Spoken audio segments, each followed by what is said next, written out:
Ayan po yung patatas na prituin ko guys. Ini-slice ko siya ng cubes guys. Ngayon, hintayin ko lang yung oil na mag-init guys ha. Ngayon guys, mainit na siya. Ilagay ko na itong potato guys.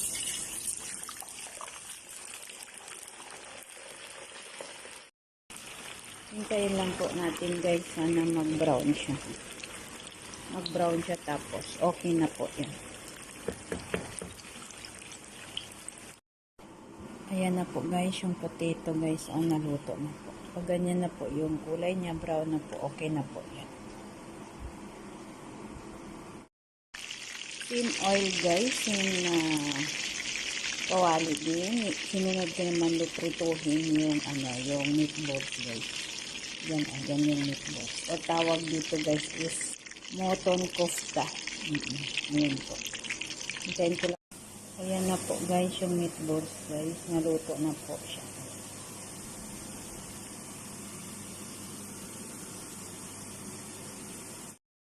Ngayon guys, ang gawain ko guys, gagawa ako ng creamy na sauce niya guys. Gawin ko siyang smooth. Itong potato guys. Gilingin ko siya para maging smooth.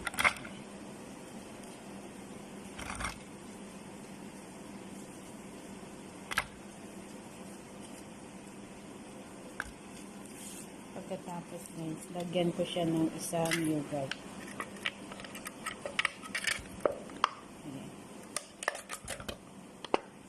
Ayan na siya guys. Ngayon, gilingin ko na yan siya guys.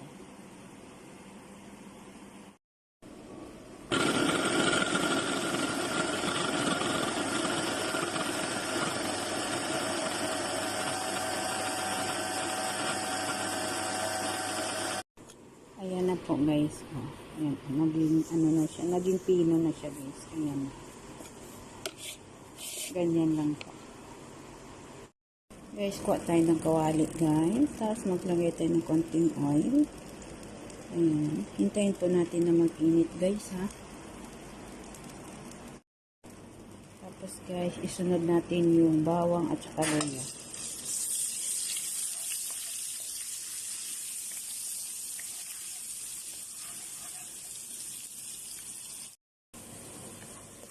Haluin lang po natin ganito guys.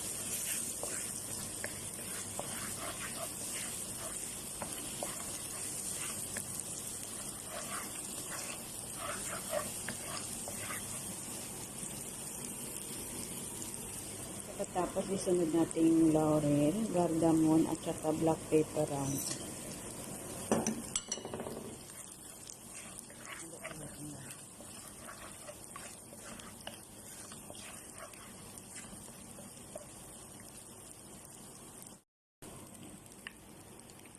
Ngayon guys, isunod natin yung ginawa ko, yung potato at saka yung yogurt. Po, halo-haloin natin.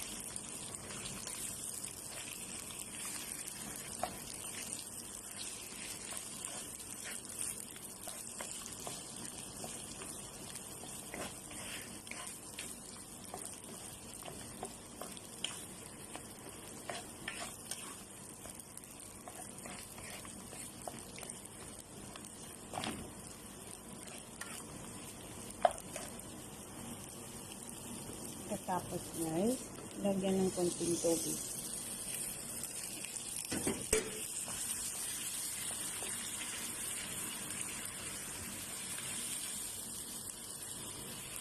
Hayaan ko siyang mag-mix siya guys.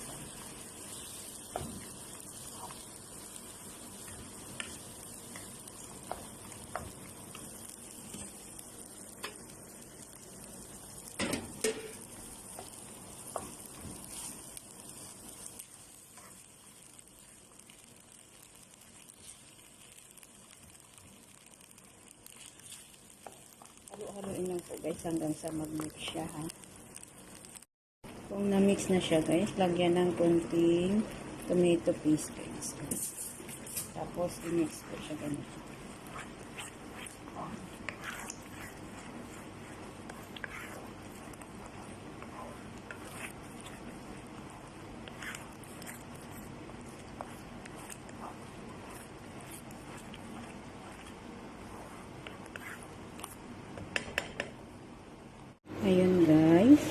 ko na po yung meatballs na naprito na guys. Halo-haloin lang. Ayan. O, diba? Masarap yan guys.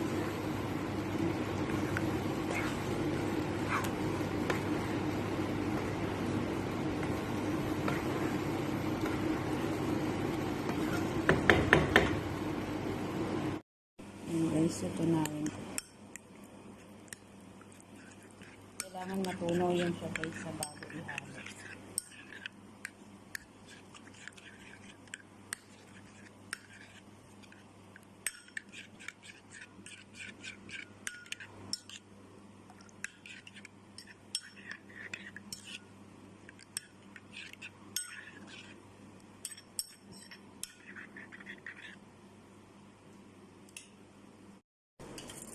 Ngayon guys, ihalo ko siya.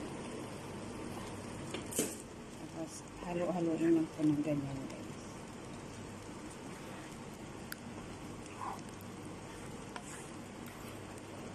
Kung sa tingin nyo guys, yung sobrang lapot siya, pwede nyo naman siyang dagdagan ng tubig guys.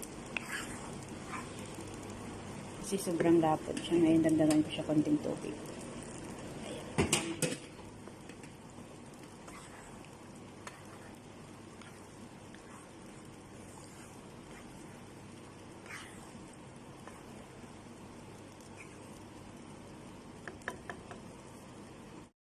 Ngayon guys, takpan po natin. Papakuluin natin ng mga 5 to 10 minutes guys. Ayan. Hanggang simula na siya kakulo-kulo. Ngayon guys, naghiwa ako ng pahaba na sibuyas guys. Ayan. Kasi ang gawain ko dito guys, piprituhin ko po siya guys. Ayan na guys. Piprituhin ko po siya guys. Hintayin ko po na mag-browning siya guys. Ayan na siya guys. Ngayon, ihalo ko yung fry onion. Ayan. Halo-haloin na po ng ganyan.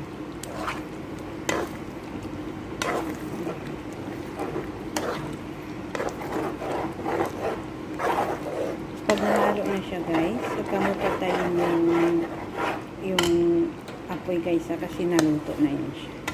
Ayan guys. Halo-haloin ko lang siya guys.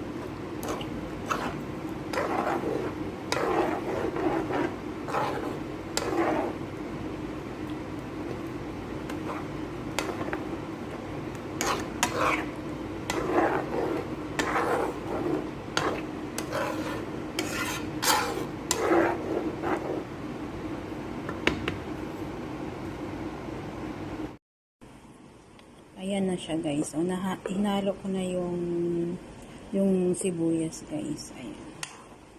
Yung sibuyas na gi-fry ko guys. Ayan, nahalo ko na siya. Ayan na po siya guys. Halo-haloin lang po.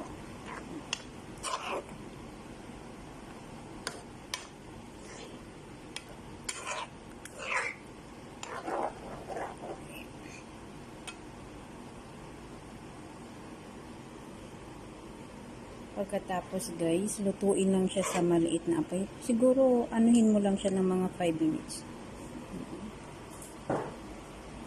Ngayon takpan natin. Anuhin natin ng mga 5 minutes guys. After 5 minutes, okay na yan siya guys. Pwede nang pananghalian guys. Ayan na po guys, ang aking meatballs, curry, or mutton kufta curry guys. Ayan po. Ganyan po ako magluto niyan guys. O, diba? O, andyan po. Ang malapot. Kailangan ganyan lang po kalapot yung sabaw niya guys ha. Ganito lang po kalapot yung sabaw niya. O, nandyan yung mutton. Tapos nandyan din yung sibuyas guys. Ayan. Maraming salamat guys sa walang sawang panunood ng aking video guys. Sana po hindi po kayo magsasawang mag-support sa aking video at sa aking channel guys. Pakiclick po ang notification bell para updated po kayo sa video na i-upload ko guys. At saka, paki-like, paki-share na rin. At saka, comment below kung ayaw at saka gusto nyo yung video ko, guys. Ayan na siya, guys. Diba? Masarap yan siya, guys. Promise.